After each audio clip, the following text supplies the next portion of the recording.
We're in Dunedin, Florida with the Toronto Blue Jays. The Blue Jays entering their 50th season in Toronto. And we're here as they get ready to defend their American League Championship. Alongside Cliff Floyd, I'm Robert Flores. Cliff, they lost the World Series in heartbreaking fashion to the Los Angeles Dodgers, but they roll into 2026 with sky-high expectations. Yeah, I think the biggest thing, Flo, is that they're well prepared to defend. And when you go out all season and do what they did, I think they put themselves in a position to say, hey, we know teams will come at us, but we have to go out there and do our thing. And I think they did a terrific job of this season of preparing themselves for a tough AL East. There are some faces that are missing. Bo Bichette, of course, with the Mets, but Vladimir Guerrero Jr. is here, and he is the straw that stirs the drink. Look at the numbers that he put up in last year's postseason.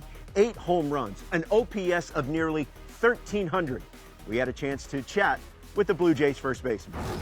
And joining us now is Vladimir Guerrero Jr. Vlad, coming off that amazing postseason that you had, you showed the world that you are a complete ball player. Now that you've had some time to reflect on things, what did it mean to you personally to have that kind of impact for your team and yourself during the postseason? I mean, it means a lot, That means all the work you put in the offseason, that show in that moment, And to me, that was an amazing run, and I feel so good to be part of this team than doing that last year. When you look at everything that happened with you as far as your offense and how you locked in, the one thing I remember is I was up there in Toronto doing the World Series, you locked in. It was something about your preparation. What was it that locked you in where you were taking pitches and pretty much doing whatever you wanted to do when those guys made a mistake? I mean, in that particular moment in the playoff, I know they're going to pitch me around, so I just trying to put a sun. Mm-hmm. If you come in that sun, I'm raking, and that's what I did, I tried to put the sun right here. Yeah. Less than 2 strikes. With 2 strikes, it's different. There's 2 strikes and battle, but less than 2 strikes. I think that the difference in the season and the playoff, every time I go to a play, I look for damage. Okay. And then it showed. And the season, I just, if I see man and second no out, and trying to hit the ball to the other way, So now, they told me, let's do the same you do, let's go to the home plate, do damage. So that's why I've been working the same spring training. I love that because when you talk that type of talk, your boys follow. Right now, you've been in the league 7 years. Your boys follow that lead as far as a guy on second base, no outs. That guy got to get to third base. And he can get in, but he has to be at third base with 1 out. Yeah, that's what I always think. I try to hit a bases where I feel. If I hit a ground ball to second, it's man in third, let's 1, 2 out. And that's what we want. And but they told me to bring it in, so now I just have to bring it in. Well, you talk about doing damage, and you certainly did damage in the World Series. And I got a couple of at-bats here with Yamamoto, so you had some great battles with him. Just tell us what you were thinking, and especially as you got to see him more. I mean, first time I faced him, he struck me out. That is first time I faced him. Right. I said, you know what? I'm going to give you the outside pitch. I'm going to look in. So after that, I always look in against him because he got really good split, and it's kind of like two-seam. So that's why I look in. If he throw me that split, I take it. So that's right. You saw me every hit I hit against him that was pitch inside. Right. So what about this, AB? So this is Game 7. And I saw this, Flo. When you think about this at bat, right? Yeah. For me, you just said you give him away. So this is 0-0 in the count. Yeah. And look what the catcher set up. He set up away. Yeah. You have to be able to take that pitch. Yeah. That's discipline. Yeah. And you knew that. Right? I never in that pitch 2-0. Yeah. I never in my mind I say we're losing. He's not gonna give me something to hit. Right. And that pitch I was a little bit in between. in between. Yeah. So when I'm in between, I'm like swing. Okay. So and then he throw me a two-seam. Yeah. And now you sitting 2-2. Now you got a battle. Yeah. That's a pitch. He threw me that pitch and then the split. Okay. So inside in my mind, I told in my mind, he's gonna come with a fastball in. Yeah. So that's why I hit the double. I say it's a little bit more into the play than that go off. Yeah, right. Yeah. But for me, that's the cat and mouse. That's you playing with him and knowing that. I mean, he's one of the best, pitchers in the sport. Mm-hmm. Yeah. But you have the game plan and have the discipline, and you had that. Yeah. It's. I think that the plan we did against those guys, everything we put it. We do everything we can Right. to win, you know. But Yeah. at the end of the day, it's baseball, you know. And to me, I just trying to focus, maintain my focus for that game. And like I say, this season I work and that and try to be exactly like postseason all year. So I've been looking forward to be like that this year. You know, but I got one more for you.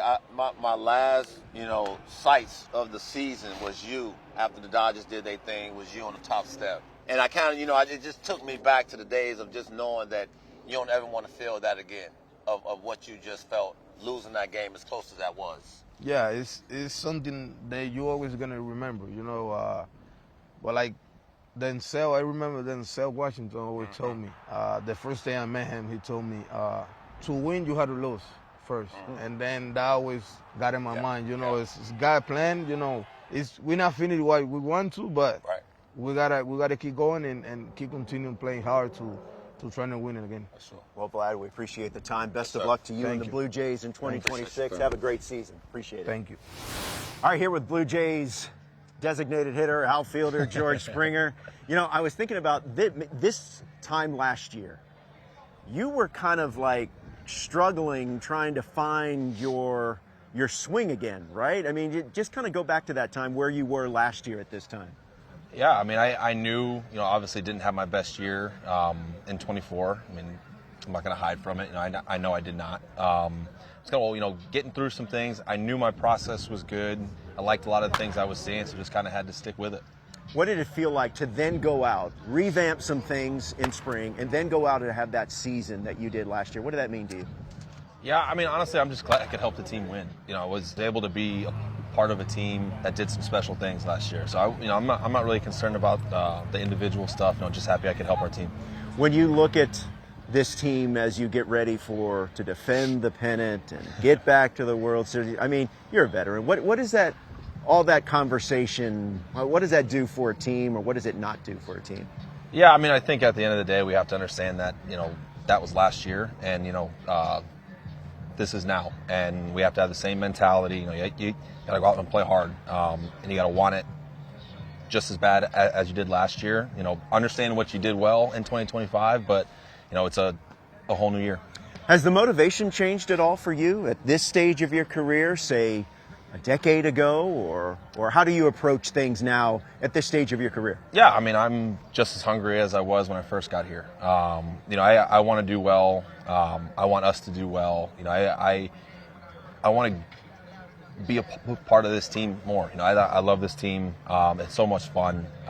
But to have the guys here, to want to keep doing what we're doing is something special. You've won Game 7 of World Series. You've lost Game 7s of World Series. In the days immediately following, aside from the obvious, what are the differences? What are the emotions like on both ends of the spectrum? I mean, honestly, it's just one of those things where you just kind of you move on. I think last year it's kind of one of those things where I was so proud of what we did. Obviously, that's a great team, and our team was great, and just kind of one of those things. So you move on.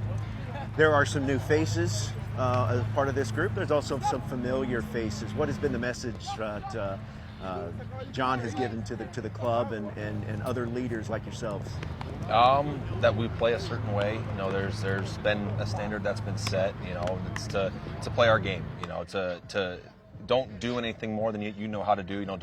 Don't try to do something that you don't know how to do. Just be you and be really, really good at being you. Yeah. Lastly, the USA Hockey jersey.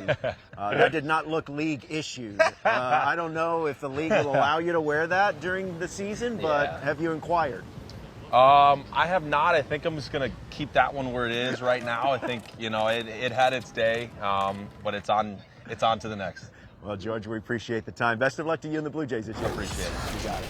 Hey, we asked you on social media to give us a Blue Jays specific question, and it's a good one, Cliff. Yeah. I don't want the answer now, but just think about it. The question is, by the end of the season, who's going to be the Blue Jays ace? All right, so they got a lot of options, so hold that thought. Yeah. But we'll be back in Dunedin, Florida, and when we come back, we'll chat with Blue Jays skipper John Schneider. Stay with us. Welcome back to Dunedin, Florida, spring training home of the Toronto Blue Jays. You're watching 30 Club, 30 Camp on MLB Network. Time for the manager interview presented by Sage. John Schneider joining us now. Perspective is often everything. So with the perspective that you guys have yourself after that tremendous season and coming oh so close, how do you feel differently about yourself, your ball club, and maybe even the organization? Oh so close. You know, you feel like you remember it for a while, relive it a little bit. But I think what we did, peeling back and kind of understanding how we raised the level of expectations, raised the floor of this organization, what we did, how we did it. I think that's what you focus on now, kind of how we did it and what we value, what we think are, you know, things that are important, and how you kind of lean back into that this year. So definitely a little bit different this spring with a little bit more attention and things like that. But, you know, it's all for good reason, and the guys are handling it really well. High expectations for this team, and I think that when you have that, John, you have a little bit more pressure on the youngsters. Mm-hmm. How do you keep those boys steady to have a good spring and not put that pressure on them Right. before the season starts? I think really like talking about, you know, what made us good last year, and a lot of it came down to not one guy doing it every night, you know. So I think with that, you talk in the offseason, you talk in spring training, the Addison Bargers, the Ernie Clements, the Nathan Lucases, you know, it's kind of, hey, you're still you know, don't try to be anyone you're not. That's been our MO for the last year here, is know what you're good at, lean into it, and don't try to do something you can't do. And my job is to find spots for you to just go be yourself. So they're hungry, man. I think the good part about being young is you want to continue to prove. You want to continue to evolve. And these guys have the right mindset for that. You have the fortune of having plenty of options in your starting rotation. Yeah. You can never have enough. Well, that's what's going to be. How do you see that playing out with, there are some that, hey, I want to be a starter, but maybe there's not a spot right then and there in the rotation. How do you see, with all the options you have, how do you see that playing out? We'll see as camp goes, you know, right? Camp is so long, and there's always a hiccup here or there, it seems like, but we want to get them regular work, and we know that from last year, if it's not in the rotation, it's going to be in a pretty prominent role in the bullpen for some guys, and that's what happens when we have a good team. You know, we kind of leaned into that last year by, you know, matter of circumstance when you acquire Biebs and, you know, you have guys that are already performing. You know, what are you going to do to help us win now? So I think everyone understands that again this year, and the main thing is everyone staying healthy, and then hopefully it's a good problem to have. How's Jose feeling? The best he's been in a while, you know, just watching him. He's throwing today. I can't wait to watch him, but watching him throw pen and lives, he's kind of what we've seen for his whole career, you know what I mean? And last year, I think, you know, he was still really steady, you know, and I think that he understands that too. So he's feeling good. It's been a normal spring training for him. His stuff is back where we kind of wanted it to see in terms of velocity and his breaking ball. So hopefully gets off to a good start today. John, real quick to add to that, how big was it for Jose to come to camp and address the whole squad just to clear the air and make sure he's good? Yeah, I mean, he's a pro, you know what I mean? And you look over the totality of his career. I mean, he's just kind of what you want, you know what I mean? So talking to the guys that were here, you know, huge, and not making that be a distraction, and not putting, you know, any kind of, you know, sore matter on what we did accomplish last year. Great thing about baseball players, we have a short memory. You know what I mean? It's kind of like, what are we doing now and what's important right now? And everyone understood that, and I think if anyone deserves a little bit of a leeway, it's Jose. Last one for me, I guess, is when you look back at last year. So we always talk about the players and how you get better. What about you? What about, like, how? What was that moment for you where you were like, you know what? I took that leap as a manager to put yourself where you are. How were you better, John? Yeah, you know. Well, I wish I was like, you know, an eyelash or two faster. I told someone to run faster, but it's funny, you know, because first time for me, right? I mean, we've been bouncing the wild card for the other two times I've been here in the postseason, so.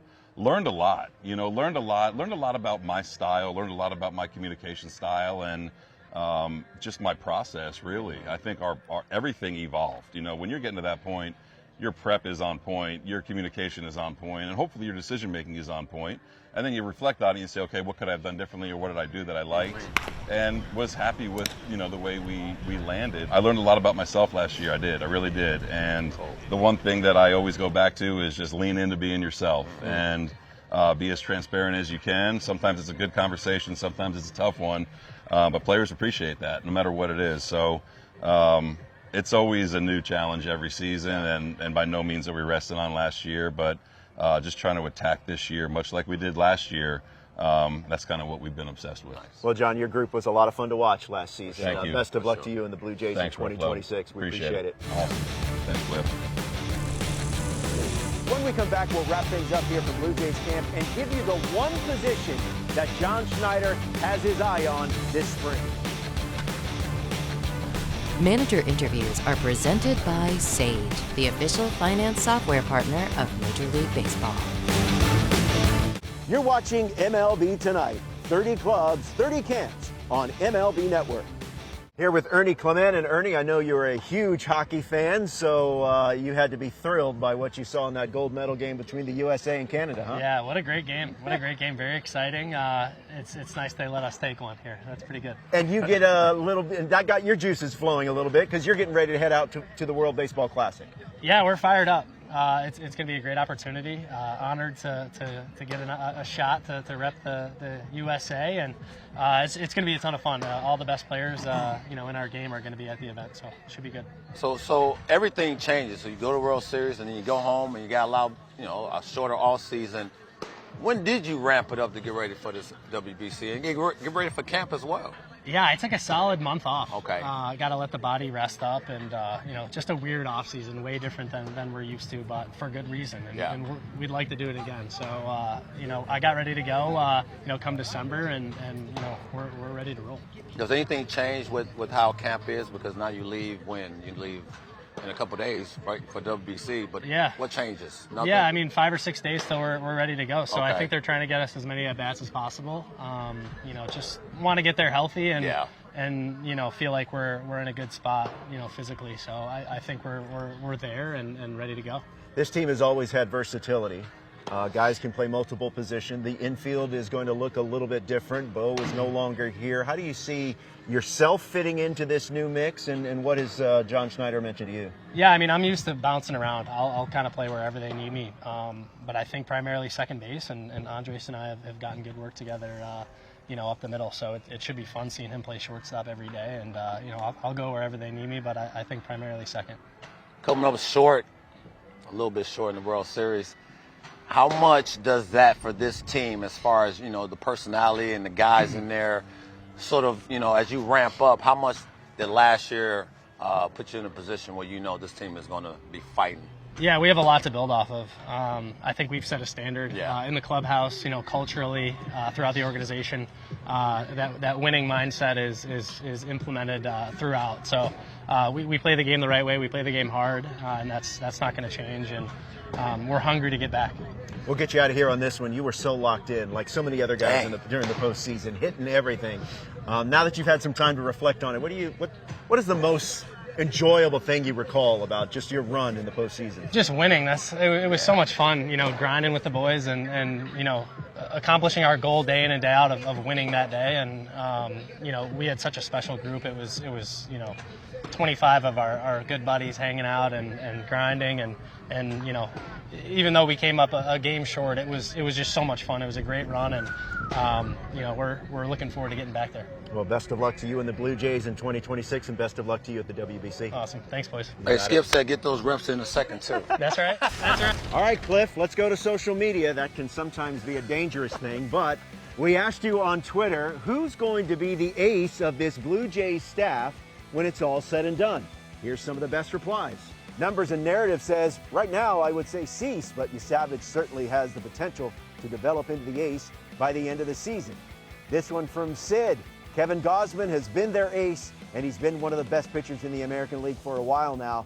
This isn't even debatable. This one from CXT. Cease going to look pretty nice, I think. Also feel like Bieber could turn back the clock 5 years if he gets into perfect health territory. And let's bring it home with Rally Cat. Dylan Cease. Bounce back year incoming, an elite rotation regardless if he bounces back or not.